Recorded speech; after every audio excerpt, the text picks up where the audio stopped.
Hello students, welcome back to my YouTube channel DS Group of Education. कैसे हैं आप सब लोग?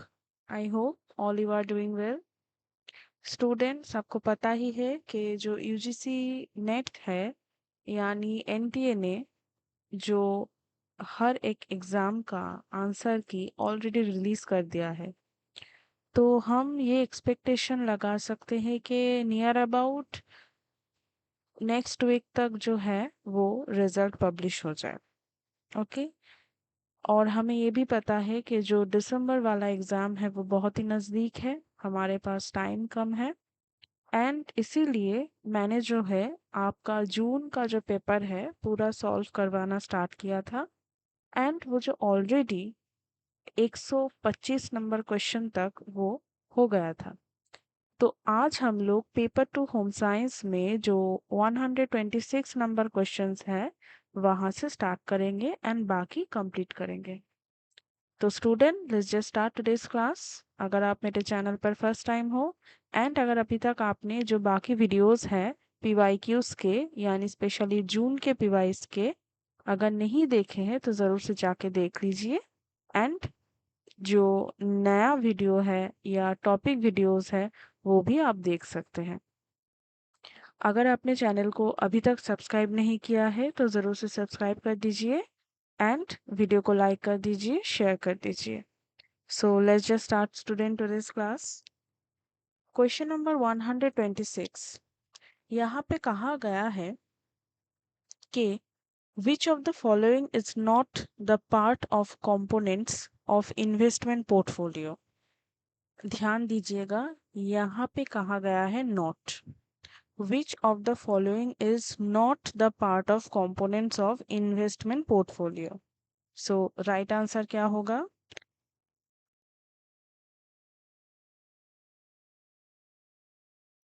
आप जब ये वीडियो देख रहे होंगे तो आप भी अपने आप से आंसर देना कोशिश कर सकते हैं।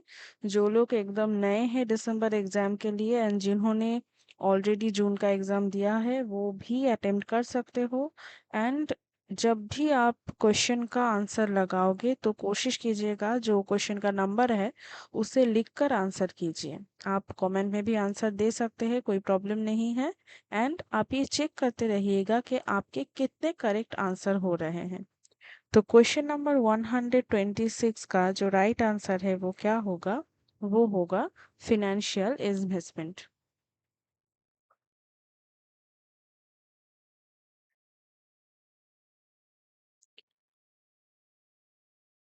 Question number 127. Steps to be followed in sequence for planning and creating new designs. New design बनाने के लिए हमें प्लानिंग एंड क्रिएटिंग जो सीक्वेंस है वो बेसिकली हमें यहाँ पे बोलना है कि सीक्वेंस क्या होगा। तो क्वेश्चन नंबर 127 का राइट आंसर क्या होगा? क्वेश्चन नंबर 127 का राइट आंसर होगा, देखिए यहाँ पे कहा गया है कि जो स्टेप्स है वो बेसिकली आपको सीक्वेंस में लगाने हैं planning and creating for a new design. तो फर्स्ट क्या होगा? फर्स्ट तो आपको गोल को सेट करना पड़ेगा। उसके बाद क्या होगा? उसके बाद examine the relevant outside influences. उसके बाद क्या होगा? उसके बाद होगा make a plan. After that क्या होगा? After that is carry out the plan and last में क्या होगा? Evaluate. Okay, question number 128. Arrange the steps of effective listening. Effective listening के जो स्टेप्स है वो आपको अरेंज करने हैं।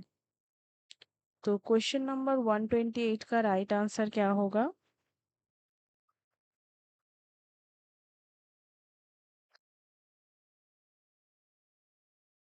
देखिए, जब भी आप कभी भी इफेक्टिव लिसनर बनना चाहते हैं तो आपको फर्स्ट क्या करना पड़ेगा?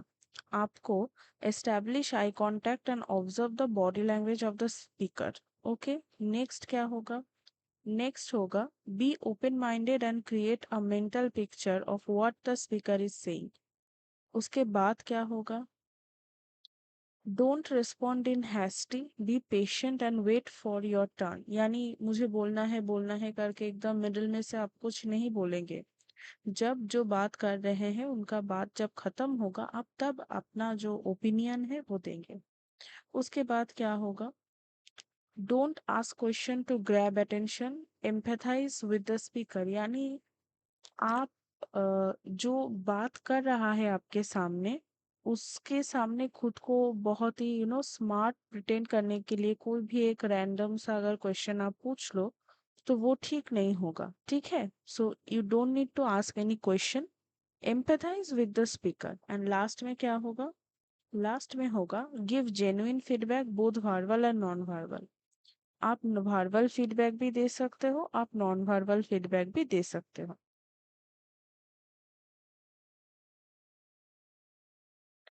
Which of the following is the characteristic motif of the Kullu shawls? Kullu shawl के रिगार्डिंग जो वीडियो है वो मेरे चैनल पर अवेलेबल है। बहुत ही डिटेल्स डिस्कशन हमने किए थे, तो आप लोग जितने भी स्टूडेंट्स हो अभी तक वो वीडियो नहीं देखा है तो ज़रूर से जाके देख लीजिए। तो क्या characteristic motive of Kullu shawls क्या होगा?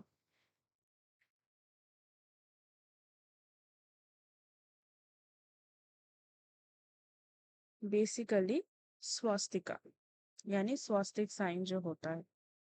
ओके, यहाँ पे किचन जोन्स है यानी यहाँ पे आइटम स्टोर्ड है, यानी कौन से किचन जोन में कौन से आइटम्स रखे जाते हैं वो आपको बताना है। तो क्वेश्चन नंबर 130 का राइट आंसर क्या होगा?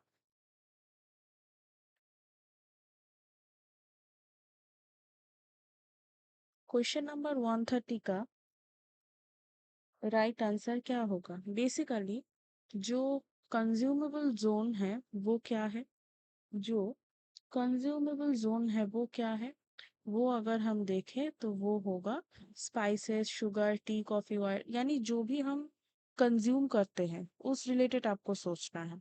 उसके बाद क्या होगा, उसके बाद है क्लीनिंग जोन। क्लीनिंग जोन में क्या होगा, यहाँ पे सिंक हो सकता है, डिश वॉशर हो सकता है, सप्लाईज हो सकता है, ठीक है। उसके बाद जो प्रिपरेशन जोन है उसके साथ क्या होगा, नाइफ, आपको सब्जियां काटने के लिए नाइफ चाहिए, कटिंग बोर्ड चाहिए, गैजेट्स चाहिए, है ना।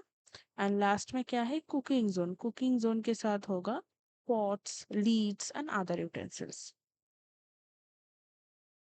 Question number 131, which of the following is not a characteristic of extension education? Not कहा गया है, not a characteristic of extension education, क्या होगा?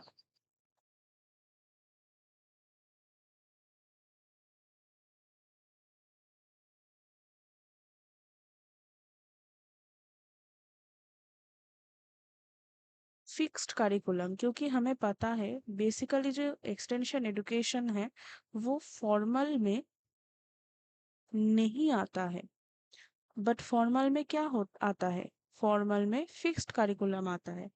तो यहाँ पे ऑड ऑन आउट करके भी हम आंसर कर सकते हैं कि फिक्स्ड करिकुलम जो होगा वो एक्सटेंशन एजुकेशन का कैरेक्टरिस्टिक्स नहीं है। Question number 132, which one of the following is not a category of adopters? Very easy question, क्या होगा इसका आंसर?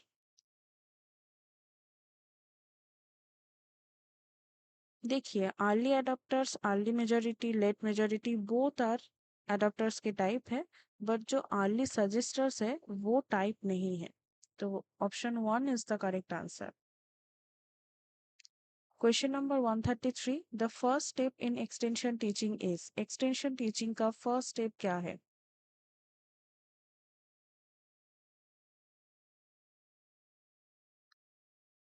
अटेंशन। आपके जो लिसनर है, आपके जो व्यूअर्स है आपके सामने बैठे हैं, आप कुछ अगर डेमोन्स्ट्रेट कर रहे हो तो देख रहे हैं, तो उनका अटेंशन ग्रैब करना ही आपका फर्स्ट मोटो होगा। Question number 134, generous bust-line, shapely waist, pronounced hips are the characteristics of कौन से बॉडी टाइप का कैरेक्टरिस्टिक है? Question number 134, basically hard glass body type. Question number 135. Arrange the following steps in order which provide a useful procedural guideline regarding research. Research से question है कि आपको बताना है कि following steps in order which provide a useful procedural guideline. अगर जो steps यहाँ पे दिए गए हैं उसको आप अरेंज करें तो कौन से अरेंजमेंट में आपको एक गाइडलाइन ये प्रोवाइड करेगा। तो क्या होगा राइट आंसर?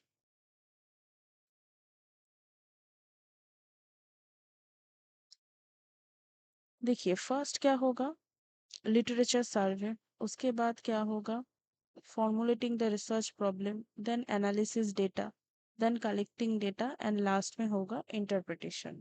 तो ABCD is the right order. Which of the following is not a criteria for effective learning. नीचे दिए गए ऑप्शंस में से कौन सा ऑप्शन इफेक्टिव लर्निंग का क्राइटेरिया नहीं है। क्वेश्चन नंबर 136 का राइट आंसर क्या होगा?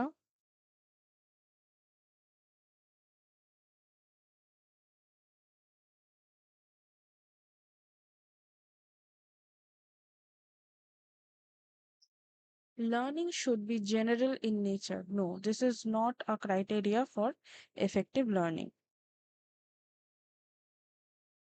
ओके सो यहाँ पे वेरी इजी क्वेश्चन दिया हुआ है, एरिक्सन के stages of psychosocial development. Just आपको ऑर्डरली अरेंज करना है। फर्स्ट क्या होगा हम देख सकते हैं, जो फर्स्ट होगा, फर्स्ट स्टेप जो है वो क्या होगा, वो होगा ट्रस्ट वर्सेस मिसट्रस्ट। सेकंड क्या होगा अगर हम देखें, इनिशिएटिव वर्सेस गिल्ट। उसके बाद क्या होगा, आइडेंटिटी वर्सेस रोल कॉन्फ्यूजन। उसके बाद क्या होगा, जेनरेटिविटी वर्सेस स्टैग्नेशन। एंड लास्ट में होगा ईगो इंटीग्रिटी वर्सेस डेस्पायर। ठीक है, next question. Walk in bathtubs can be good options for those with, which one is the right answer?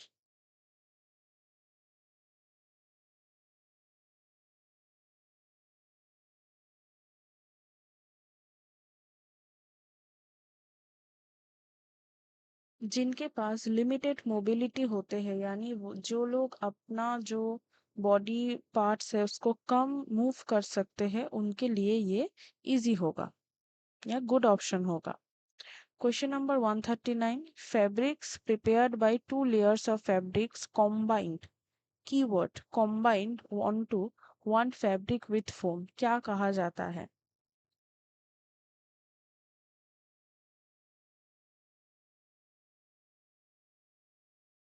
Laminated fabric. Which of the following is not the probability method of sampling. ठीक है, not नहीं है। क्या होगा 140 का answer? जो क्वोटा sampling है वो प्रोबेबिलिटी मेथड का एग्जाम्पल नहीं है। ओके सो जो क्वेश्चंस थे वो खत्म हो गए हैं। अभी जो है आरसी स्टार्ट हो रहा है, तो आरसी के लिए आप कुछ ज़्यादा टाइम ले सकते हैं and after that we can solve it. ठीक है, तो आप लोग टाइम लीजिए, इसको पढ़िए एंड उसके बाद हम स्टार्ट करेंगे। आप जब वीडियो को देखेंगे तब आप एक काम कर सकते हो, थोड़ा टाइम लेके इसको स्टडी कीजिए क्योंकि बहुत ही छोटा आरसी है, एंड उसके बाद आप आंसर देने की कोशिश करो। ठीक है, तो I can give you 1 minute to 1.5 minute and on that आप उसे देख लो। उसके बाद हम लोग फिर क्वेश्चन आंसर जो है वो स्टार्ट करेंगे।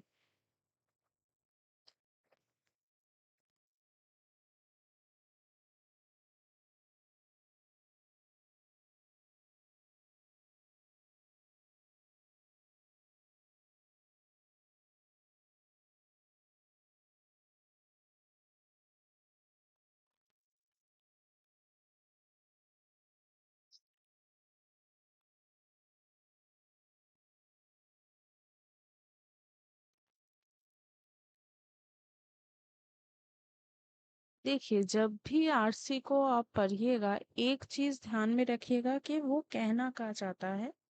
यानी जो आरसी का जो पोर्शन आपको दिया गया है उससे आपको कौन सा मैसेज कॉन्वे किया जा रहा है, ये बहुत ही इम्पोर्टेंट चीज़ है। जैसे कि यहाँ पे जो स्टोरी दिया हुआ है वो एक रूषा माझी के बारे में है, जो एक वुमेन पंचायत वर्कर है, Lakhiripur Gram Panchayat in the Sundarbans of West Bengal.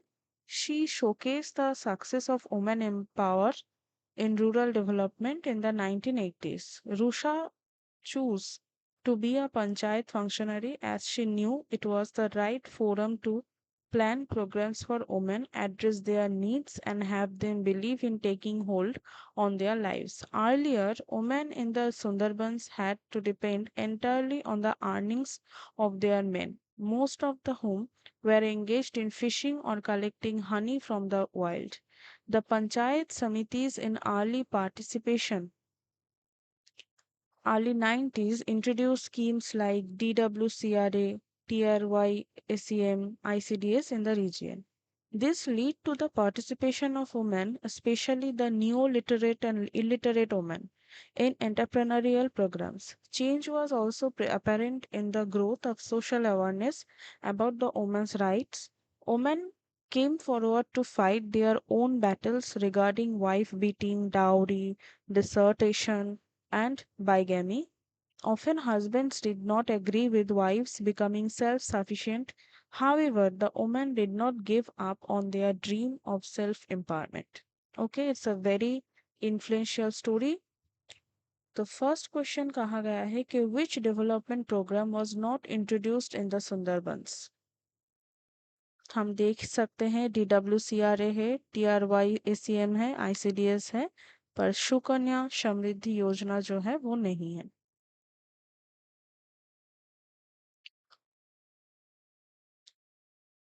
Next क्या कहा गया है? नेक्स्ट कहा गया है कि what role did Rusha choose? Panchayat functionary. Which one of the following PLA technique will be most suitable to locate and identify families engaged in fishing? क्या होगा राइट आंसर? हम अगर रिसोर्स मैप का यूज करें एज अ PLA टेक्निक तो ये easy होगा। Question number 144, to which state did Rusha Majhi belong? Sundarban, जो वेस्ट बंगाल में है। The main earnings of the men in the Sundarban was from, कहाँ से होता है? हम देख सकते हैं कि जो फिशिंग है वहां से होता है। नेक्स्ट जो कॉम्प्रिहेंशन दिया गया है वो भी बहुत इजी है, आप एक बार देख लीजिए, या मैं जब पढ़ रही हूँ तब भी आप उसे देख सकते हो। Okay, I can help you in reading that FM radio stations, satellite radio, and television channels are major avenues for the growth of the music industry. Much of the programming on FM radio channels like AIR's Vivid Bharati is dedicated to music, primarily to film music. This is equally true and round the clock music channels on television. But besides the dedicated music channels, television programming on all general entertainment channels in the various Indian languages include several music-based genres. Talent hunt programs focused on singing, dancing, and acting, based largely on Indian film music. One of the channels organized a talent hunt program called Pop Stars, which involved the nationwide search for five-member all-girl band singers called Viva. The winning band of girls released two albums. In a similar vein, a music project called The Underground was conducted by Saregama India in Mumbai, Delhi and Kolkata in 1980 to select 30 music performers. ठीक है, bands, artist and DJs. So ये भी बहुत easy है। AIR's Vividh Bharati is dedicated primarily to, क्या होगा right answer? Film music.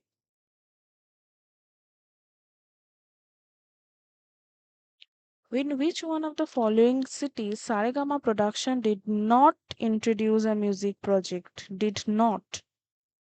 क्या होगा right answer? Chennai.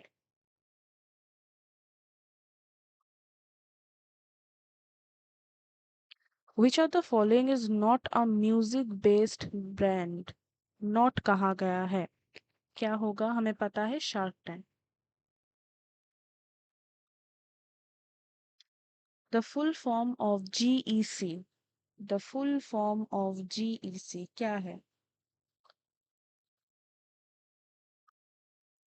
General Entertainment Channels. And the last question of this series, Popstar Talent Hunt program involved the national-wide search for a five-member band of singers that included, किनको include किया गया था? All girls, ठीक है? All girls. तो all the 150 question are completed, यानी from 51 question number 51 to question number 150 all questions are completed, हमने answer discuss किए हैं। एंड आई होप ये जो सीरीज़ है, ये जो सेशंस है, आपको बहुत अच्छे लगे होंगे। ये जो वीडियोस है मेरे चैनल पर रहेंगे, आपको जब भी मन करे आप आके देख सकते हैं। एंड मेरे टेलीग्राम चैनल को ज़रूर से ज्वाइन कर लीजिएगा, वहाँ पे आपको सब अपडेट्स मिलेंगे। एंड अगर अभी तक आपने मेरे चैनल को सब्सक्राइब नहीं किया है, मेरे यूट्यूब चैनल को, तो ज़रूर से चैनल को सब्सक्राइब कर दीजिए, वीडियो को लाइक कर दीजिए एंड शेयर कर दीजिए। Thank you for watching and stay tune for next video.